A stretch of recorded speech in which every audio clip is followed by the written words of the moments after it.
Olá pessoal, no vídeo anterior a gente viu o comecinho lá, né, sobre estrutura de dados e coleções. Agora, só que nós vamos fazer o seguinte, antes da gente entrar mesmo nas classes que estão disponíveis no Java para essas estruturas, a gente vai lembrar que a gente já viu em disciplina anterior de algoritmos o conceito de arrays ou de vetores, certo? Que são uma forma de armazenar um conjunto de dados em um programa.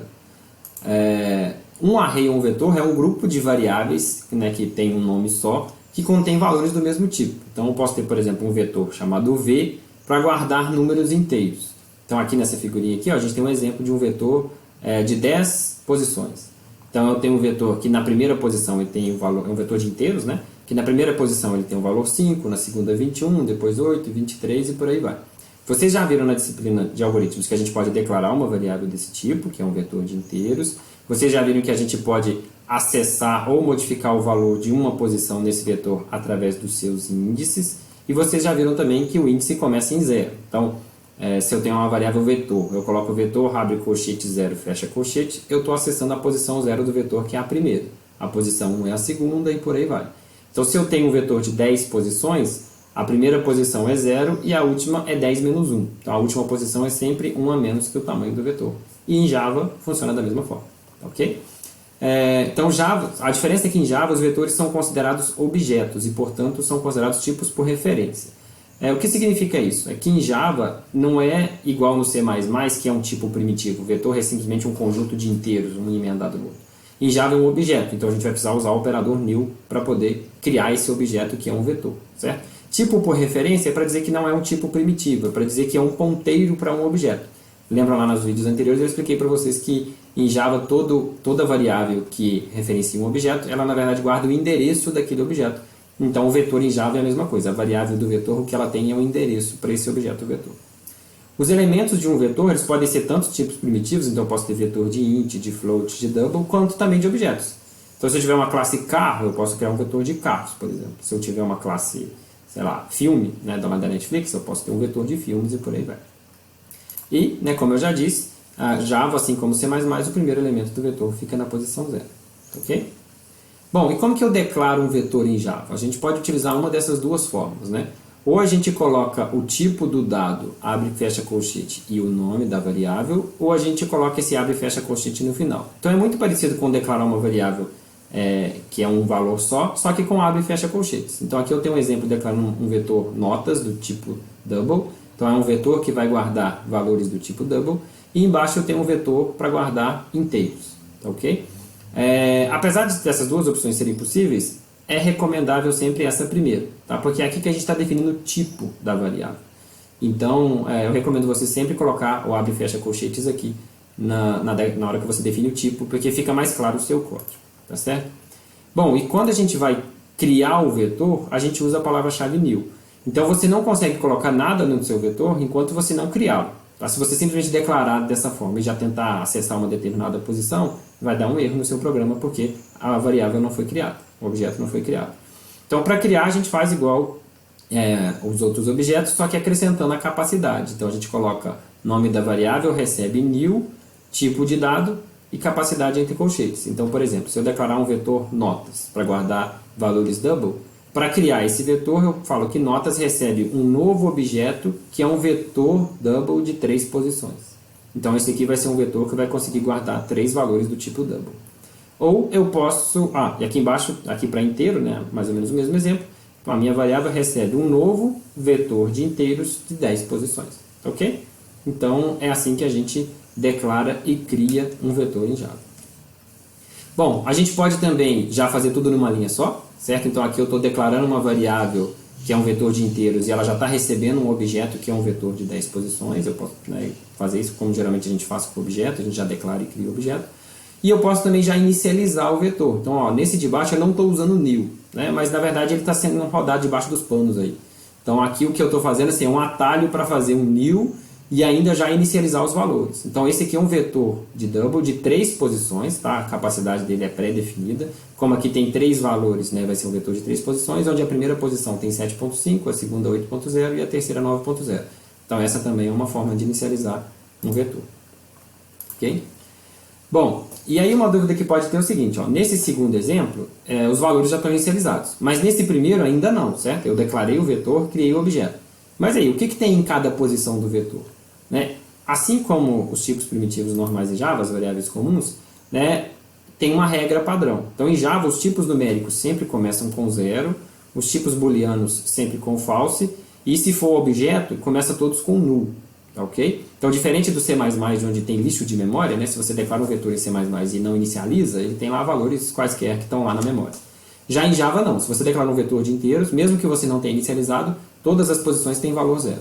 Se você declara um vetor de booleans, todas as posições têm valor falso.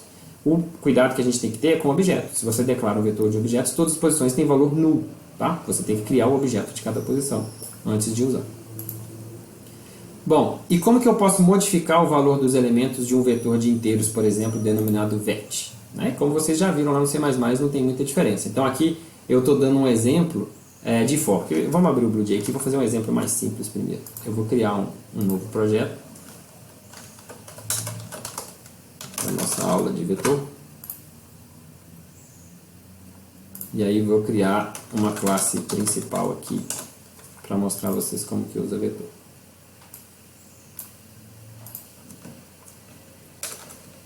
Ficou um pouco grande essa letra. Eu vou diminuir ela um pouquinho. Bom, então aqui na nossa classe principal eu vou criar um método main.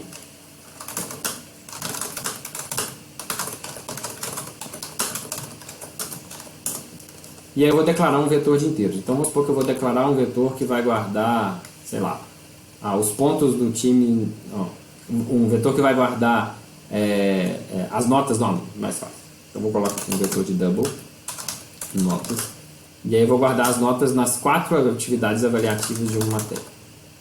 Então é assim que eu declaro, certo? Uma variável notas do tipo vetor de double e ela está recebendo um objeto que é um vetor de double de 4 posições. Então se eu quiser agora acessar uma posição desse vetor, basta eu colocar o nome da variável e entre colchetes a posição. Então aqui eu estou acessando a primeira posição do vetor. E aí eu estou falando que essa primeira posição recebe, sei lá, 80. E aí depois, para acessar a segunda posição, eu uso 1. Para acessar a terceira posição, eu uso 2. Para acessar a quarta posição, eu uso 3. Ok? Então inicializei as 4 notas aí no meu vetor de double. Se eu quiser exibir essas informações para o usuário, né? Se eu quiser obter essas informações, é da mesma forma. Então eu vou fazer aqui um programa rapidinho para exibir uma nota de cada vez, antes da gente entrar naquele exemplo de com for. Isso aqui eu estou fazendo um programa muito simples que cria o vetor, inicializa seus valores e exibe os valores para o usuário. Ok? Vamos compilar e vamos executar a nossa classe. Executar o nosso programa, desculpa. Tá lá. Estão exibindo aí os valores do vetor. Tá ok? Deixa eu diminuir essa janela aqui para quando abrir de novo ela não abrir tão estranho. Ótimo.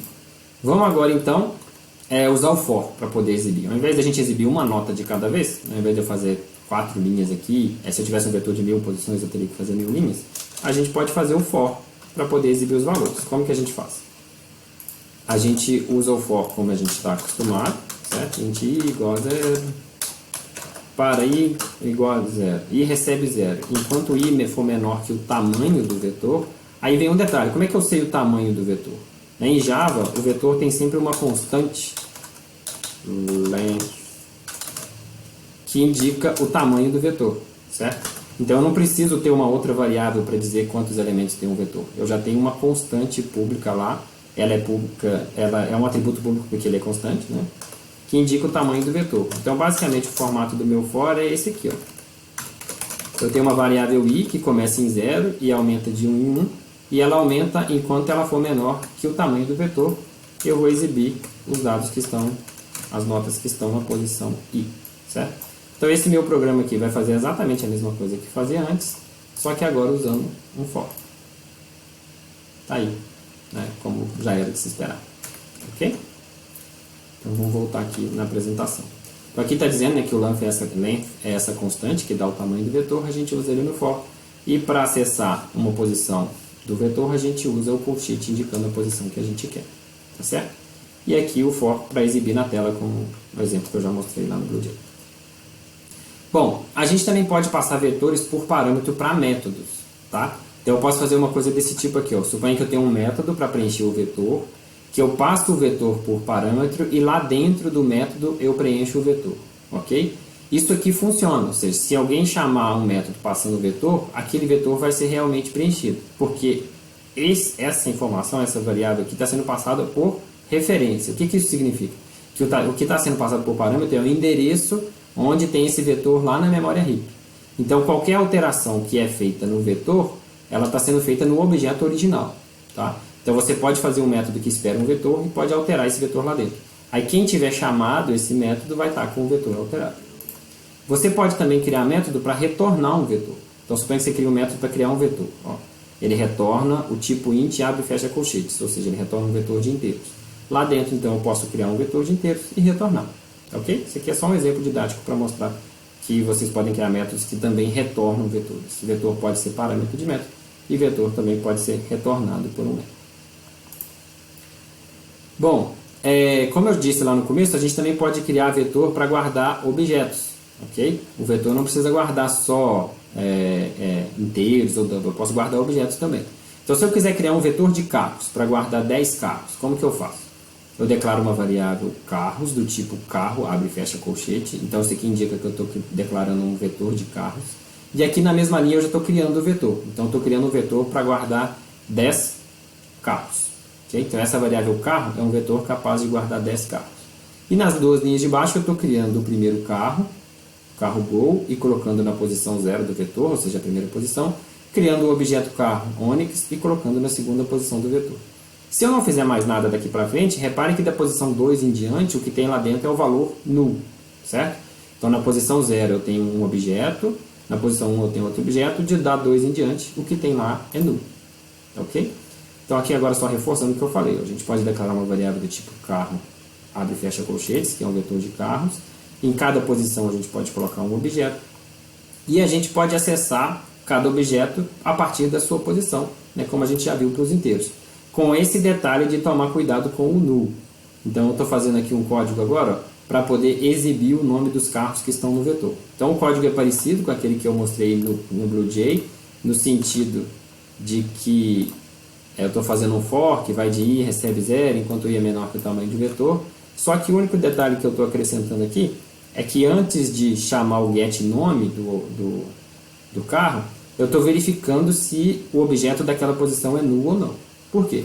Porque se o objeto que está naquela posição for null, essa chamada aqui, carros e .getNome, vai dar erro. Porque eu não posso chamar um método para uma variável que está null. Okay? Então esse if protege isso. Se eu rodar esse programa, o que vai aparecer na tela é só Go e Onix. Mesmo o vetor tendo 10 posições, só vai aparecer esses dois valores, porque esse if aqui só vai dar verdadeiro para as duas primeiras posições. Quando chegar na terceira posição, o que tem lá é null, então não vai entrar nesse if, não vai exibir nada, mas também não vai dar erro. Ok? Beleza. Bom, agora eu vou apresentar para vocês que nas linguagens mais modernas tem um outro tipo de for, tá? Que ajuda para a gente percorrer coleções e também para arrays, né? Que é o seguinte, ó. Quando a gente vai fazer um vetor, por exemplo, tem um vetor aqui de inteiros, e aí estou exibindo esses dados do vetor. Geralmente a gente faz assim, eu acabei de fazer ali no BlueJ para vocês verem. Mas tem uma outra forma de fazer, que é essa daqui, ó. Certo? Vamos reparar o que ela está fazendo. Ó. A gente costuma chamar esse for aqui de for each, que é para cada. Então a gente lê esse código assim. Para cada inteiro chamado elen dentro do vetor vet, faça. Então ele tem exatamente o mesmo efeito desse de cima, com a diferença que você não precisa preocupar com índices, tá certo? Então o que ele vai fazer é o seguinte, no primeiro passo, elen vai apontar, vai ter o valor da primeira posição do vetor. Na segunda rodada, ele vai ter o valor da segunda posição. Na terceira rodada, ele vai ter o valor da terceira posição, e por aí vai. Mas aí você usa o nome dessa variável diretamente. Então você não precisa ficar preocupando com índice, você não precisa preocupar se é menor que o tamanho do vetor, se é menor ou igual, tem que fazer i mais mais. Repare que esse código é bem mais simples que esse e faz a mesma coisa. Então é sempre assim, for, aí aqui você vai declarar o tipo, né, das variáveis que estão lá dentro do vetor, dar um nome e falar que isso é uma coisa que está dentro do vetor. E aí você usa esse nome para acessar cada elemento. A cada passada desse for, isso aqui vai referenciar um dos elementos do vetor. Ok? Então, como eu disse, a gente pode ler esse código como para cada elemento elen presente no vetor vet, faça. E aí ele vai fazer o que tiver aqui. Esse é o for each, né, que a gente tem. E aí, como eu disse, o for each, o bom é que a gente não precisa preocupar com índices. E o legal é que ele funciona para estrutura. Às vezes tem estrutura que nem tem acesso por índice, ou o acesso por índice é um pouquinho diferente, é por ponto .get, por exemplo. Mas dessa forma também já funciona. Ok? Então, a partir de agora vocês vão utilizar muito essa forma de for aqui, que ele é mais prática do que as que vocês já viram antes. Bom, mas vetores têm suas desvantagens, tá? São muito úteis, mas tem uma desvantagem importante que é o seguinte: o tamanho do vetor é fixo. Repare que quando a gente cria o vetor, deixa eu voltar aqui no budinho que vai ser mais prático. Quando a gente cria o vetor, a gente já fala quantas posições o vetor tem. Então aqui eu sabia que eu queria 4 notas, mas e se eu não soubesse? E né, fosse um outro cenário onde eu não sei quantas posições eu preciso, como é que eu faço? Né? Então muitas vezes a gente não sabe quantos elementos a gente precisa colocar numa coleção. E aí o que a gente costuma fazer quando a gente não sabe, mas usa vetor, é que a gente chuta um tamanho que a gente acha que vai dar. Só que isso tem um problema. Primeiro, se você chutar um valor muito grande e não precisar de todas as posições, você vai desperdiçar recursos do seu computador, você vai desperdiçar memória. Imagina você declarar um vetor de 1000 posições para usar 2 objetos. Ou você declarar um vetor de 1 milhão de posições para usar 2.500. Então você está desperdiçando recursos. Por outro lado, se você chutar um número que for menor que o necessário, aí vai dar erro, certo? Você não vai dar problema no seu sistema. Você declara um vetor de 1000 posições, mas você precisava de 1010, esses 10 não tem onde colocar. Então a gente vai ver no próximo vídeo que a gente tem uma coleção, né, que resolve esse problema, que funciona de forma muito parecida com o vetor, mas que o tamanho dele pode ser alterado. Né? Não é igual ao vetor que o tamanho é fixo. Ok? Então a gente vê isso no próximo vídeo. Até lá!